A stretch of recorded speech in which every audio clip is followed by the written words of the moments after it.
आज हम लोग शक्ति की पूजा करने के लिए एकत्रित हुए हैं। शक्ति का मतलब पूरी ही शक्तियाँ और किसी एक विशेष शक्ति की बात नहीं।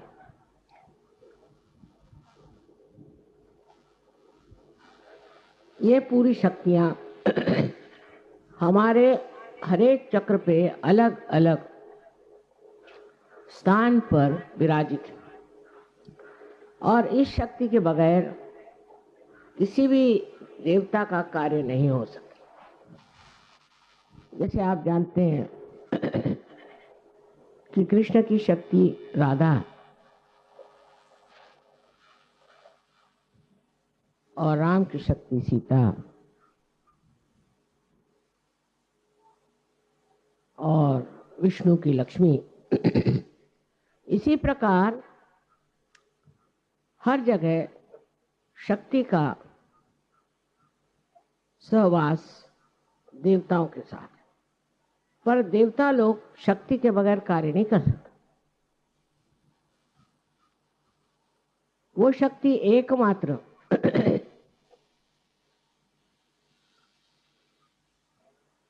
आपके हृदय चक्र में बीचों बीच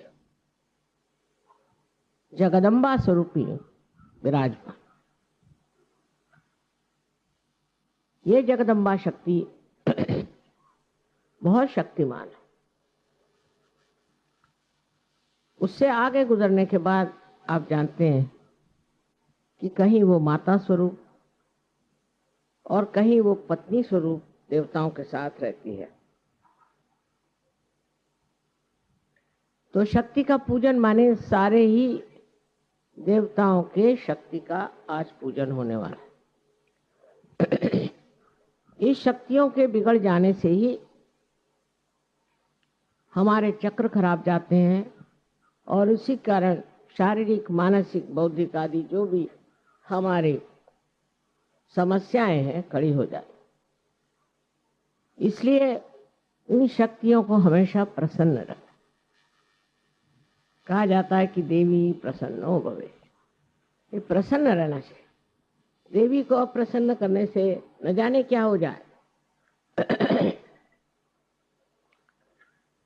अब कुंडलिनी के जागरण से इस शक्ति को एक विशेष और एक शक्ति मिली।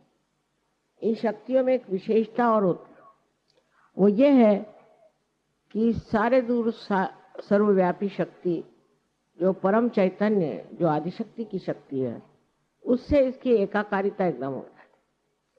उस एकाकारिता के कारण इसके अंदर वो शक्ति आ जाती। छोटी छोटी, जिनको कहना चाहिए विभक्त शक्तियां हैं, उसमें पूरी तरह से एकत्र एकाकारिता शक्ति का संचार हो जाता।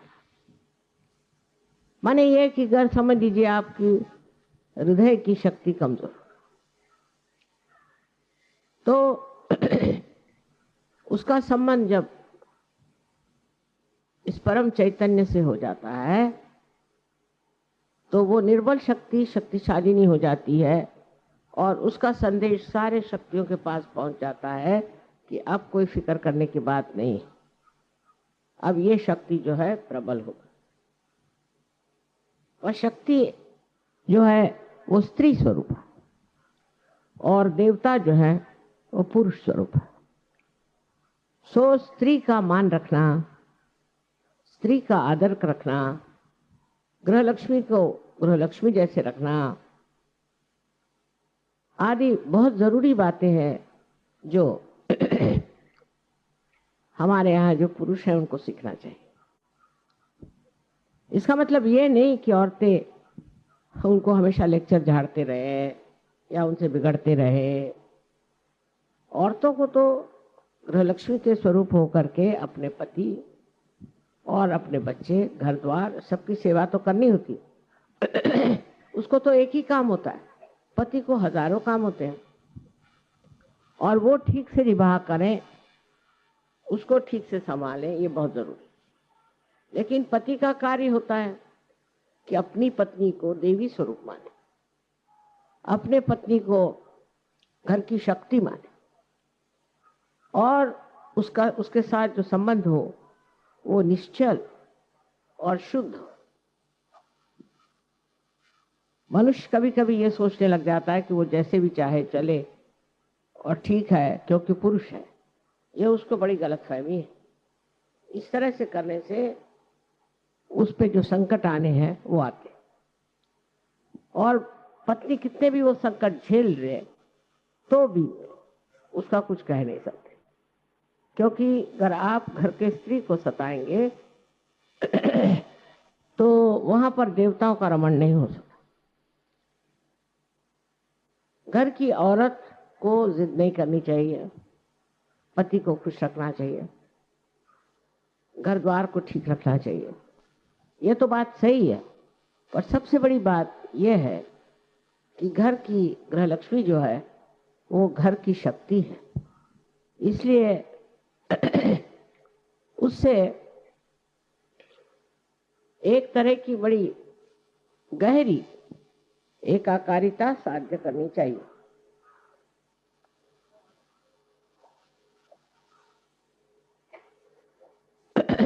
जब ये बेबनाव हो जाता तो औरत भी एक तरह से समझदारी छोड़ के और नाराज हो जाती है, कभी कभी बहुत ज्यादा स्फोटक होती है, कभी झगड़ा करती है।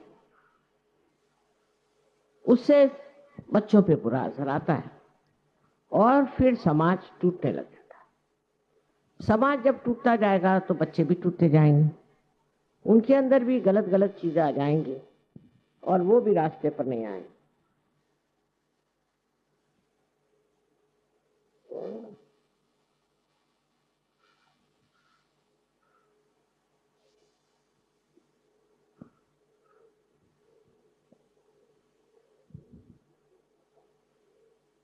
मध्येच उठून जाऊ नका।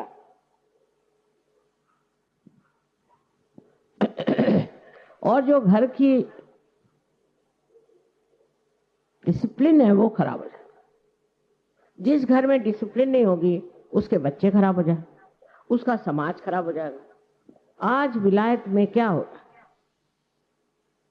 वहां की स्त्री इसकी जिम्मेदार नहीं समझती कि उसको समाज को बना कर रखना है, समझदारी से रहना है, और पूरी समय लड़ती रहती है। लड़ने झगड़ने से कभी भी घर में शांति नहीं आ सकती।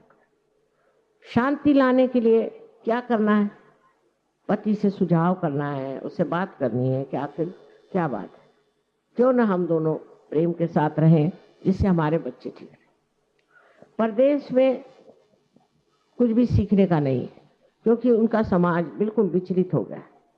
एक एक औरत है वहां 8-8 शादियां करती है और रईस हो जाती है, उसको बस पैसे की लालच है। वो अपनी सामाजिक स्थिति के लिए जिम्मेदार नहीं।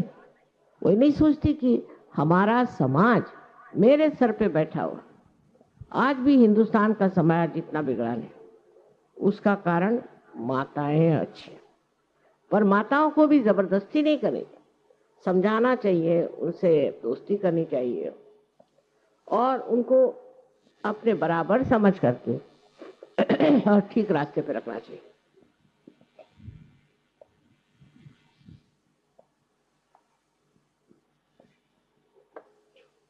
अगर हमारा समाज ठीक हो जाए तो जो दुविधाओं में हम पड़ा हुए हैं, जो हमारे हम सुनते हैं कि खून की खराबी हो रही है, बॉम्ब फूट रहे हैं, फलाना हो रहा है, इस तरह का आशंकित जीवन जो हमारे ऊपर लद गया है, उसका कारण है इन लोगों की माएं।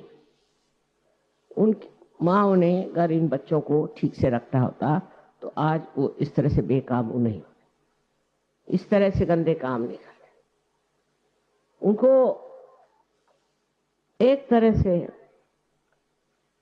ऐसा जीवन मिल जाना चाहिए कि जो अत्यंत पवित्र हो और अपनी पवित्रता को वो हमेशा माने और उसकी स्वच्छता रखे, क्योंकि जब पवित्र जीवन होगा तभी आपकी शक्ति जो है वो चलेगी, नहीं तो शक्ति खत्म हो जाए। तो यही सोचना चाहिए कि शक्ति का आधार पवित्रता, और जब उसमें पवित्रता नहीं रह जाएगी तो शक्ति जहां के तहां बैठ जाएगी और आप निशक्त हो जाएंगे। अमेरिका जैसे देश में मैं देखती हूँ कि बच्चे एकदम निशक्त, कहते हैं कि 65% लोग अमेरिका में अब या तो बीमार पड़ जाएंगे या पागल हो जाएंगे। उसका कारण है घर में जो माँ का प्यार, माँ का दुलार मिलना था वो ठीक से नहीं मिला। और माँ का प्यार और दुलार भी ऐसा नहीं होना चाहिए कि जिससे बच्चे खराब हो जाए।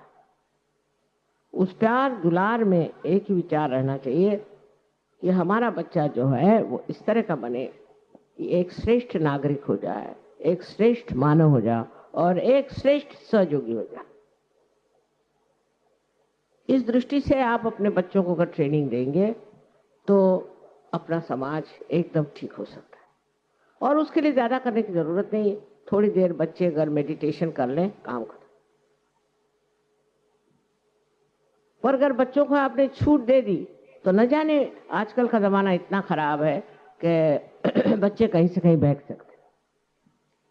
इसलिए आवश्यक है कि आप जो औरतें अपने को सोचती हैं कि हम लक्ष्मी है, फलाना है, ठिकाना है, सबसे पहले आप समाज का आधार है।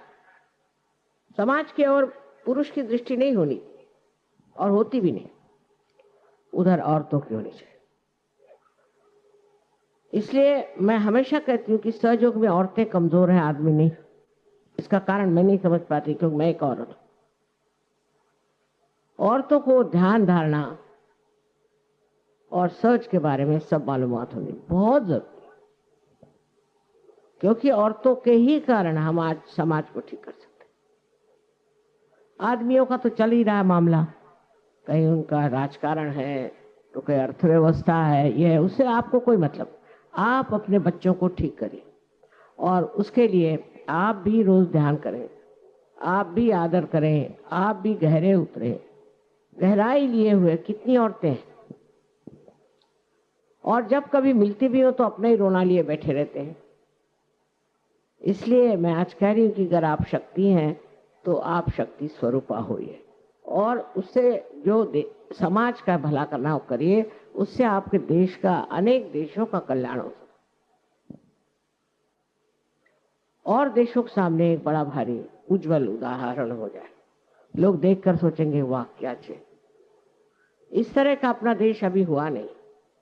अपने देश में अब भी इतनी खराबियां औरतों में आ गई हैं। एक तो फौरन विदेशी चीजों से बहुत जल्दी प्रभावित होना, सिनेमा उन्माद से बहुत ज्यादा प्रभावित होना और अपने को कच्चा दिखाना, जैसे कि सिनेमा की नटियां हैं वैसे बनने की कोशिश करना। मैंने अभी सोचा था एक लड़की के बारे में कि उसकी शादी करा दें, तो खबर हुई कि शीशे के सामने 3-3 घंटे बैठी रहती है। तो वो फिर अपने बच्चों को कब देखेगी, अपने घर वालों को कब देखेगी? वो इतने शीशे के सामने बैठने लायक है क्या? उसकी क्या इतनी जरूरत है? और इतना भी करके क्या शक्ल निकल रही है वो भी देख लीजिए। हम तो 5 मिनट से ज्यादा शीशे के सामने नहीं बैठे, 5 मिनट वो भी काफी हो गया। और इसी प्रकार फिर बढ़ते बढ़ते लड़कियां जो है गलत रास्ते पे जाती हैं। दूसरी वो लड़कियां जो बिगड़ गई हैं, जो कॉन्वेंट की पढ़ी हुई हैं, जिनको अंग्रेजी तबीयत जिन्होंने सीखी हुई है, वो इनको नीचा दिखाती हैं। उनके नीचे दिखाने से ये लोग भी उसी तरह से चलने लगते हैं। आपको चाहिए कि ऐसे लड़कियों को खुद आप सोचे कि ये कहाँ है, ये तो बिल्कुल गुलामी में फंसी हुई। आज ये कपड़ा आया तो वो पहन लिया, कल दूसरा कपड़ा आया तो वो पहन लिया, घर में ढेर की ढेर लगा के रख देंगे। इससे मनुष्य की शोभा नहीं बढ़ती और विशेषकर स्त्री की शोभा इस रोज के कपड़े बदलने से और फैशन करने से नहीं बढ़ती। अपनी शक्ति की जो भक्ति है वो करना चाहिए, उसको समझना चाहिए। उससे जो आपके अंदर एक अप्रतिम विशेष आशीर्वाद मिलेगा, उससे आप सारे ही प्रश्न किसी भी तकलीफ के बगैर ठीक कर सकते, क्योंकि अब आपकी एकाकारिता इस सर्वव्यापी शक्ति से हो गई। तो लड़ने झगड़ने से कुछ नहीं होता, शांति से ध्यान करके समझदारी रख के अपने बच्चों को सीधे रास्ते पे लाना चाहिए। अब पति जो है वो बहुत ज्यादा, समझ लीजिए, राइट साइडेड है, बहुत सोच रहा है ये करूंगा वो करूंगा वो करूंगा,